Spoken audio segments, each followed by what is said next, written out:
வணக்கம். ஸ்ரீ சிவசூர்யா ஜோதிட வித்யாலயம் வழங்கும் காலச்சக்கரம். நான் சிவசூர்யா செந்தில்குமார், கோவில் நகரம், கும்பகோணத்திலிருந்து. கமெண்ட் பாக்ஸில் ஒரு ஃபாலோவர் கேட்டிருக்காரு, என் குழந்தை சரியாக படிக்க மாட்டான், அவன் நல்லா படிக்கிறதுக்கு நாங்கள் எந்த கோவிலை போய் வணங்க வேண்டும், எந்த கோவிலுக்கு போனால் பையனுக்கு அறிவும் ஆற்றலும் வளரும் அப்படின்ற மாதிரி கேட்டிருக்காங்க. இவங்க திருச்சி மாவட்டம் தொட்டியம் அப்படின்ற ஊர்லேருந்து கேட்டிருக்காங்க. பாருங்கள், கையில் வெண்ணெயை வச்சுக்கிட்டு நெய்க்கு அலைவாங்கள்ல, அந்த மாதிரி தான் இந்த ஊர்லேருந்து இவங்க கேட்டிருக்க கேள்வி இருக்குது. விஷயம் என்னன்னு பார்த்தீங்கன்னா, குழந்தைங்கள் சரியாக படிக்கலை, சரியாக மார்க் எடுக்கலை, படிப்பில் சரியாக கவனம் செலுத்த மாட்டாங்க அப்படின்னா, ஆகச்சிறந்த ஒரு கோவில் அப்படின்னா திருச்சி மாவட்டம் முசிறிக்கும் பக்கத்தில் தொட்டியம்ன்ற ஊரில் வேத நாராயண பெருமாள் தாயார் வேதவள்ளி தாயார் சமேத வேதநாராயண பெருமாள் அப்படின்னு குடி கொண்டிருக்காரு.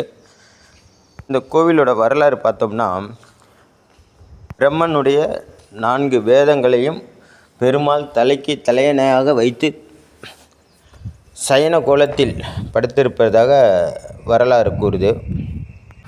உங்கள் குடும்பத்தில் உங்கள் குழந்தைங்க சரிவர படிக்கலை, படிப்பில் கவனம் செலுத்தலை, படிக்கிற வயசில் சனி திசை சனி புத்தி நடக்குது, சரியாக மார்க் எடுக்க மாட்டான், படிப்பில் ரொம்ப மந்தமாக இருக்கிறான் அப்படின்னா, நீங்கள் உங்கள் குழந்தைய அழைச்சிக்கிட்டு இந்த கோயிலுக்கு போங்க. உங்கள் குழந்தை கையால் சுத்தமான மஞ்சள் குங்குமத்தால் வேதவள்ளி தாயாருக்கு உங்கள் குழந்தை பேரில் ஒரு அர்ச்சனை, அப்படியே சுற்றி வந்தீங்கன்னா பெருமாளுக்கு ஒரு துளசி மாலை போட்டு பெருமாளுக்கு வேத நாராயண பெருமாளுக்கு உங்கள் குழந்தை பேரில் ஒரு அர்ச்சனை. கோவிலில் ஒரு 2.25 மணி நேரம், குறைச்சலாக ஒரு 2.5 மணி நேரம் பெருமாளுக்கு முன்னாடி அமர்ந்து உங்களுக்கு தெரிஞ்ச பெருமாள் ஸ்லோகத்தை உச்சரிச்சுக்கிட்டே இருங்க. இல்லைனா நீங்கள் பெருமாளேன்னு சொல்லிக்கிட்டே இருங்க. ஏன்னா அது இந்த மந்திரங்கள் தெரிஞ்சால் பரவாயில்ல, இல்லாதவங்க பெருமாள் பேரை சொன்னாலே போதும். ஸ்ரீ வேத நாராயண பெருமாளே நமக அப்படின்ற மாதிரி 108 முறை சொன்னாலே போதுமானது. அந்த பெருமாள் கோயிலுக்கு போனால் எப்படி போகணும் அப்படிங்கிறத நம்ம பல பதிவுகளில் சொல்லியிருக்கோம். முதல்ல ஆஞ்சநேயர் வழிபாடு, அடுத்து கருடாழ்வார் தரிசனம், அடுத்து பார்த்திங்கன்னா பலிபீடத்தில் உங்களோட மனதில் உள்ள மாயை, குரோதம், விரோதம் இதையெல்லாம் பலிபீடத்தில் பலி கொடுத்துட்டு, அதுக்கப்புறம் கொடிமரம் தொட்டு வணங்கிட்டு போய் தாயாரிடம் ஒரு அர்ச்சனை, பிறகு தான் நீங்கள் பெருமாள்கிட்ட துளசி மாலை போட்டு உங்கள் பேரில் ஒரு அர்ச்சனை பண்ணிவிட்டு கோவிலை சுற்றி வாங்க. கோவிலை பெருமாள் கோவிலை சுற்றணுன்னா 3 முறை சுற்றணும், இல்லைனா 27 முறை சுற்றணும். உங்களுக்கு எது நல்லா இருக்குதோ, உங்களுக்கு எது உங்கள் உடம்புக்கும் உங்கள் மனதுக்கும் எது வசதியாகப்படுதோ அத்தனை முறை சுற்றுங்க.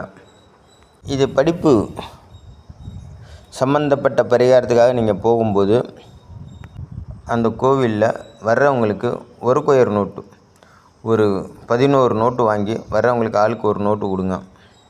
அப்படி இல்லை அப்படின்னா ஒரு நல்ல லாங் நோட்டு ஒன்று வாங்கி அந்த கோவிலில் வரவு செலவு கணக்கு பார்க்குறவங்கள்ட்ட கொடுங்க. இதை இந்த கோவிலுக்காக வச்சுக்கோங்க, வரவு செலவு பார்க்குறதுக்காக வச்சுக்கோங்க அப்படின்னு சொல்லிட்டு ஒரு பேனாவும் நல்ல நோட்டும் ஒன்று வாங்கி கொடுங்க.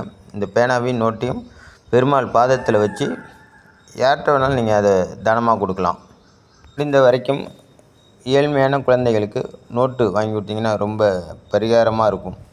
பரிகாரம் அப்படிங்கிறது என்னன்னா உதவிகரமாக இருக்கும் அந்த குழந்தைங்களுக்கு. இந்த கோவில் எங்கே இருக்குது அப்படிங்கிறத ஸ்க்ரீனில் பார்க்கலாம். நீங்கள் அதுக்கான அட்ரஸ் முழுமையான முகவரியோடு தான், நம்ம எந்த கோவிலாக இருந்தாலும் அதுக்கான முகவரியோடு தான், கோவில் தோற்றத்தோடு தான் கொடுப்போம். அந்த வகையில் இந்த பதிவு உங்களுக்கு பயனுள்ளதாக இருக்கும். அப்படி பயனுள்ளதாக இருந்துச்சுன்னா நம்ம சேனலை மற்றவங்களுக்கு ஷேர் பண்ணுங்கள்.